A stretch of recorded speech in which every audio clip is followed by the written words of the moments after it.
I told Mr. Washington I wanted to become a disc jockey. Someone asked me to tell this story.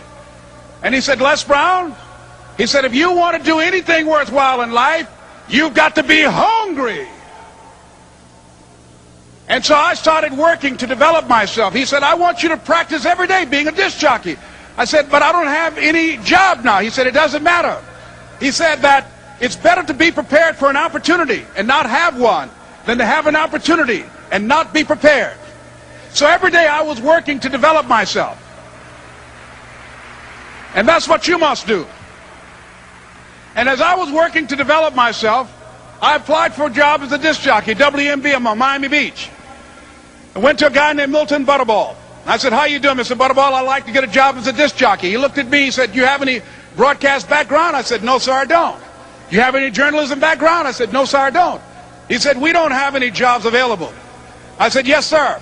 I went back to Mr. Washington and I told him. He said, don't take it personally.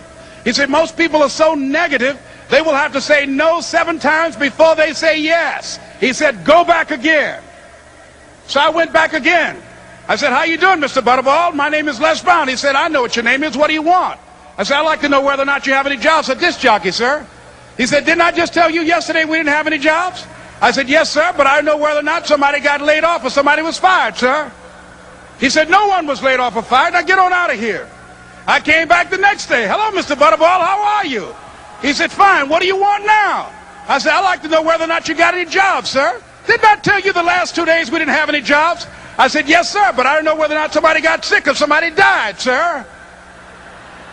He said, no one got sick or died. Now don't come back here and throw me out again. I came back the next day like I was seeing him for the first time. I said, hello, Mr. Butterball, how are you? He looked at me with rage. He said, go get me some coffee. I said, yes, sir.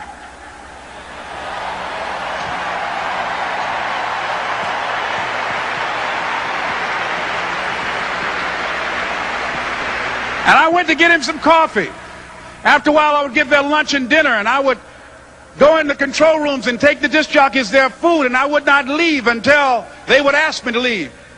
Then they started trusting me to pick up entertainers that came to town. Entertainers like the Four Tops and the Temptations and Donna Ross and the Supremes. I would drive them all over Miami Beach in the disc jockeys' big long Cadillacs. I didn't have any driver's license, but I was driving like I had some.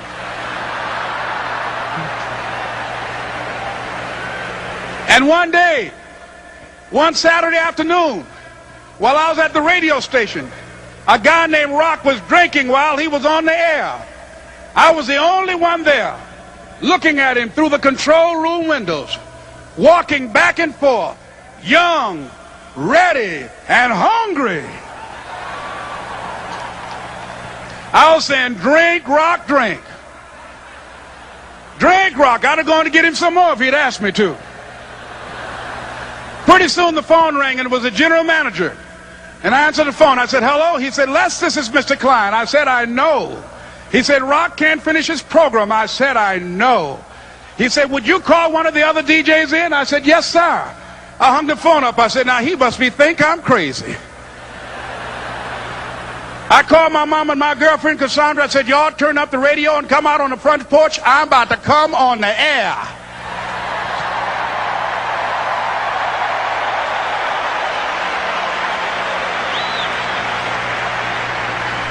I waited for about 20 minutes, and I called him back. I said, Mr. Klein, I can't find nobody.